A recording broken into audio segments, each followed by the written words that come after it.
చేసి వాళ్ళు బయటికి వచ్చి నేను ఆల్రెడీ పైసలు ఇచ్చినామని చెప్పి ఒక యూట్యూబ్ ఛానల్ తోటి కొన్ని ఛానల్స్ తోటి కంప్లైంట్ ఇచ్చిన వ్యక్తి మాట్లాడుతూ ఆల్రెడీ ఎమ్మెల్సీగా ఉన్నప్పుడు కౌశిక్ రెడ్డికి 25 లక్షలు ఇచ్చిన, దానికంటే ముందు 30 లక్షలు ఏదైతే వాళ్ళ పార్టీ నాయకులకు ఇచ్చినా అని చెప్పి ఆయన మాట్లాడిండు.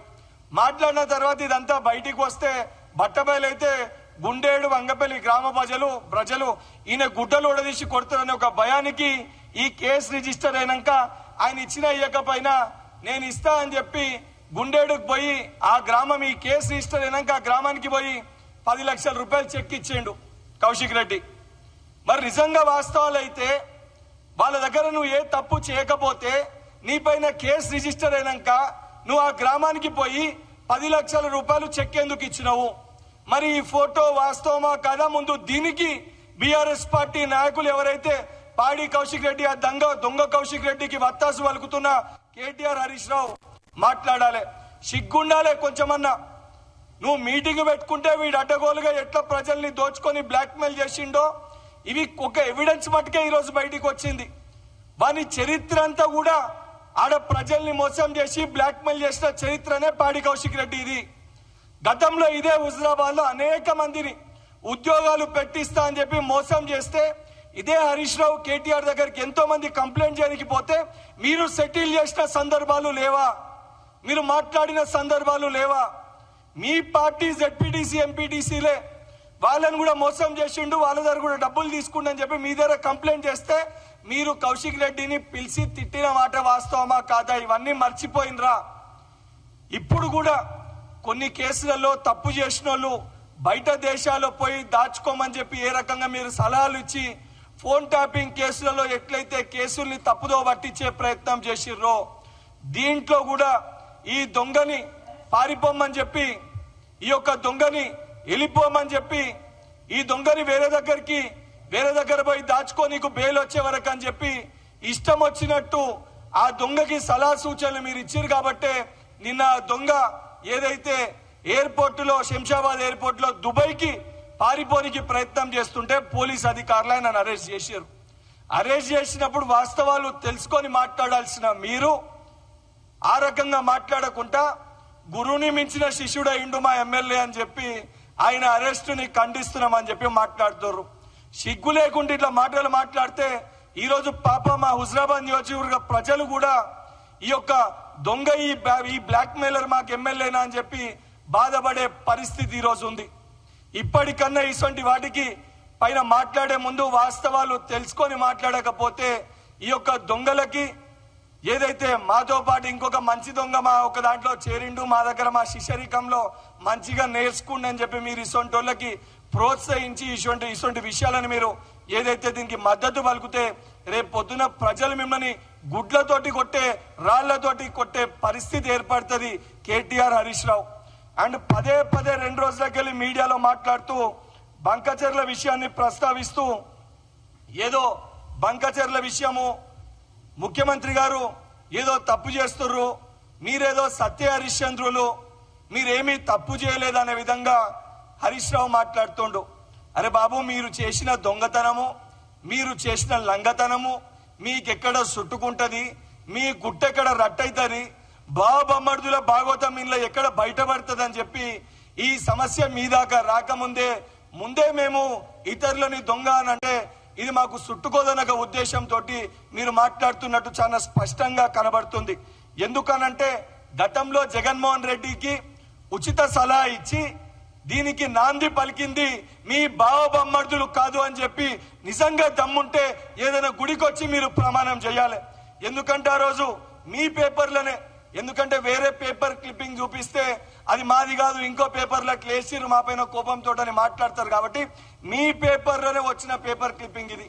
కలిసి నడుద్దాం అని జగన్మోహన్ రెడ్డితో ఆ రోజు విందుకి పిలుచుకొని ఏదైతే ఆ రోజు మీ ప్రగతి భవన్ లో కూర్చోబెట్టుకొని జగన్మోహన్ రెడ్డి తోటి మాట్లాడి లోపాయిక ఒప్పందాలు చేసుకొని దాన్ని స్వయాన జగన్మోహన్ రెడ్డి ఆంధ్రప్రదేశ్ అసెంబ్లీలో కేసీఆర్ గారిని పొగిడి ఆ రోజు కల్వకుంట్ల చంద్రశేఖరరావు గారిని పొగిడినప్పుడు వచ్చిన ఆర్టికల్ ఇది. మరి నిజంగా మీరు సహకరించకపోతే ఆ రోజు లేని ఆలోచనకి సహకరించింది మీరు, ఆ రోజు లేని ఆలోచనని పుట్టించింది మీరు, ఈ రోజు దీనికి నాంది పలికింది మీరు. మీ నినాదము ఇచ్చే ప్రయత్నం చేశారు. కానీ మా ముఖ్యమంత్రి గారి నినాదము దీన్ని ఆపాలే, దీన్ని ఇయ్యకూడదని చెప్పి ప్రొసీజర్ ప్రకారంగా కంప్లైంట్ పెట్టి తెలంగాణ రాష్ట్రం కొట్లాడింది నీళ్లు, నిధులు, నియామకాల కోసం.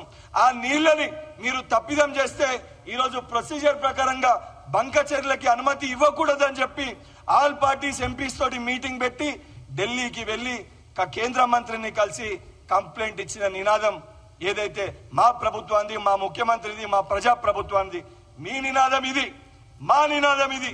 ఇది చాలా స్పష్టంగా ప్రజలు కూడా గమనిస్తుర్రు. మీరు చేసిన దొంగతనాలని ఈరోజు దొంగలే దొంగతనం అయింది, దొంగలే దొంగతనం చేసిండ్రు అనే ఒక ఇతరులని దొంగతనం చేసిరు అని చెప్పే ఒక మీ నినాదాన్ని ప్రజలందరూ కూడా గమనిస్తుర్రు. ఇప్పటికన్నా నిజంగా మీకు దమ్ము ధైర్యం ఉంటే, ఈ బాబా మర్దులకి దమ్ము ధైర్యం ఉంటే బయటికి వచ్చి ప్రమాణం చేసి ఇందులో మేమేమీ తప్పులు చేయలేదు, ఏమీ తప్పులు జరగలేదని చెప్పి ప్రజల సాక్షిగా మీ యొక్క నిబద్ధతని మీరు చాటుకోకపోతే ప్రజలు మిమ్మల్ని రేపొద్దున అసహించుకోవడమే కాదు, తెలంగాణకి చేసిన ద్రోహానికి రేపొద్దున కనీసము శాసనసభ్యులుగా మీకు ఎన్నికల్లో డిపాజిట్ వచ్చే పరిస్థితి కూడా ఉన్నదని చెప్పి కేసీఆర్ ని ఏదైతే కేటీఆర్ ని హరీష్ రావుని హెచ్చరిస్తున్నా. దానితో పాటు నిన్న వారి కూతురు కల్వకుంట్ల కవిత గారు మాట్లాడుతూ ఏదైతే పేపర్ టైగర్ అని చెప్పి ముఖ్యమంత్రి గారిని ఉద్దేశించి మాట్లాడుతారు. అరే అమ్మా, మీ అయ్య పేపర్ టైగరు. ఇదే వాసాల మర్రి గ్రామానికి సంబంధించి మీ అయ్య ఆ రోజు ఏదైతే వాసాల మర్రికి పోయి ఆడ ఆగవ్వని కలిసి ఆగమాగం చేసిండు.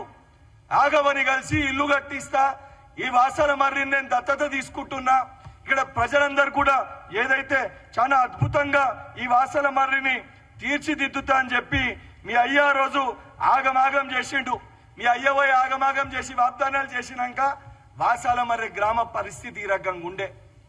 మీరు మాటిచ్చి మీరు ఇల్లు కట్టియాక అక్కడ ప్రజలని ఆగవనే కాదు, మొత్తం ఆగవని ఆగం చేసిర్రు. వాసాల మర్రిని కూడా పాపం వాసాలు లేకుండా అక్కడ ప్రజలను కూడా మీ అయ్య ఇబ్బంది పెట్టిండు. మీ అయ్య ఇబ్బంది పెడితే అక్కడ ప్రజలు ఇబ్బంది పడుతుంటే ఈరోజు బాధ్యతతోటి అక్కడ ఉన్న ప్రజలకి ఇల్లు కట్టించాలి, ఇంద్రమ్మ ఇల్లు ఇయ్యాలని చెప్పి నిన్న పోయి గౌరవ మా మంత్రి గారు పొంగులెట్టి శ్రీనివాస్ రెడ్డి గారు, అదేవిధంగా మా ఎంపీ గారు, స్థానిక ఎమ్మెల్యే అక్కడ అందరూ వెళ్లి ఆగవ్వకి ఇంద్రమ్మ ఇల్లు ఏదైతే సంబంధించి ఆమెకి ఇవ్వడం జరిగింది. ఇది మా చిత్తశుద్ధి, ఇది ప్రభుత్వం ఒక చిత్తశుద్ధి. ఆ రోజు మీ అయ్య నిజంగానే ఆగవ్వకి ఇల్లు ఇచ్చింటే ఆగవ్వ ఎందుకు ఆగమైతుండే, ఇవాళ మళ్ళీ ఈ ప్రజాప్రభుత్వంలో ఎందుకు ఇంద్రమ్మ ఇల్లు ఇచ్చే పరిస్థితి ఏర్పడుతుండే. ఈ రోజు మా ముఖ్యమంత్రి నిజమైన టైగర్, ఇచ్చిన మాటని నిలబెట్టుకోవాలని, ప్రజల సంక్షేమం కోసం కృషి చేయాలని చెప్పి ఒక బాధ్యతతోటి ఇంద్రమ్మ ఇల్లు ఇస్తుంది గౌరవ ముఖ్యమంత్రి గారు. మీ అయ్య పేపర్ టైగర్ కాబట్టే అడ్డగోలుగా ఏదైతే వాగ్దానాలు చేసి ఆ రోజు ఆగవ్వ దగ్గర పోయి కలిసి భోజనం చేసి ఏదైతే ఆగవ్వని పక్కన కూర్చోబెట్టుకొని ఇల్లు కట్టిస్తా అని చెప్పి ఏదైతే భోజనం చేసి దాన్ని కేవలము మన రాష్ట్రంలో గారు నేషనల్ మీడియాలో కూడా దాన్ని ప్రచారం చేసుకొని దాన్ని లబ్ధి పొంది రాజకీయంగా ఇల్లు కట్టి అని ఒక చరిత్ర మీ అయ్యది, మీ కుటుంబానిది. ఇప్పటికన్నా మాట్లాడే ముందు మీరు చేసిన దొంగతనాలు, మీరు చేసిన అక్రమాలు, మీరు చేసిన అవినీతి తెలంగాణ ప్రజలకి దాని గురించి క్షమాపణ చెప్పకుండా దొంగలు ఈరోజు ఇతరుల పైన మీరు చేసిన దొంగతనాన్ని రుద్దే ప్రయత్నం చేస్తే తెలంగాణ ప్రజలకి వాస్తవాలన్నీ తెలుసు. ఇదే రకంగా మీరు యొక్క ప్రవర్తన ఉంటే రేపు పొద్దున మీ కుటుంబంలో ఎవరు బయట తిరిగినా కూడా మిమ్మల్ని గుడ్డలు ఉడదీసి ప్రజలు మిమ్మల్ని ఉరికిచ్చే పరిస్థితి ఏర్పడుతుంది. ఫార్మ్ హౌస్ లో కూర్చున్న కల్వకుంట్ల చంద్రశేఖరరావు గారు మీ కుటుంబ సభ్యులని కూర్చోబెట్టుకొని వాస్తవానికి మీరు చేసిన తప్పులు ఏవైతున్నాయో వాళ్ళకి బోధించుండ్రి. బోధించకుండా వాళ్ళు నువ్వు చేసిన దొంగతనాలు వాళ్ళకి తెలియకుండా కొన్ని నువ్వు వాళ్ళకి తెలియకుండా ఏదైతే దాచిన డబ్బు ఏదైతుందో నువ్వు చేసిన దొంగతనాలను కూడా ఇతరులు చేసిరని చెప్పి స్వయంగా నీ బిడ్డ నీ కొడుకులే నిన్ను ఇరికిచ్చే పరిస్థితి ఉంది. సో రేపు పొద్దున నీ కుటుంబంలో వల్లనే, నీ కుటుంబ సభ్యుల వల్లనే రేపు పొద్దున వాళ్ళు ఇరికే పరిస్థితి ఏర్పడితే ఇవన్నీ మేము చేయలేదు, మా నాయన ముఖ్యమంత్రిగా చేసిర్రు, మా ముఖ్యమంత్రి ఆదేశాల మేరకే మేము ఆ రోజు సంతకాలు పెట్టినామని చెప్పి నీ బిడ్డ అల్లుడు కూడా రేపు పొద్దున పంపించనీకి కారకులైతారు. ఈ మాట గుర్తుపెట్టుకో. ఇప్పటికన్నా బీఆర్ఎస్ పార్టీ నాయకులకి కార్యకర్తలకు కూడా నేను విజ్ఞప్తి చేస్తున్నా, ఈ దొంగలు అడ్డగోలుగా ప్రజల్ని దోచుకొని మిమ్మల్ని కూడా అనేక సందర్భాల్లో మోసం చేసిర్రు. ఈ రోజు వాళ్ళ యొక్క బాటలలో పాడి కౌశిక్ రెడ్డి వంటి కొంతమంది ఎమ్మెల్యేలు కూడా కొంతమందిని బ్లాక్ మెయిల్ చేసి ఈ బ్లాక్ మెయిల్ దందాలకి పాల్పడుతుర్రు. అసొంటి వాళ్ళ వైపు ఉంటే మీ గ్రామాల ప్రజలు కూడా రేపు పొద్దున మిమ్మల్ని కూడా తిరస్కరించే పరిస్థితి ఉంటది. మీరందరూ కూడా ఒకసారి పునరాలోచించుకోండి.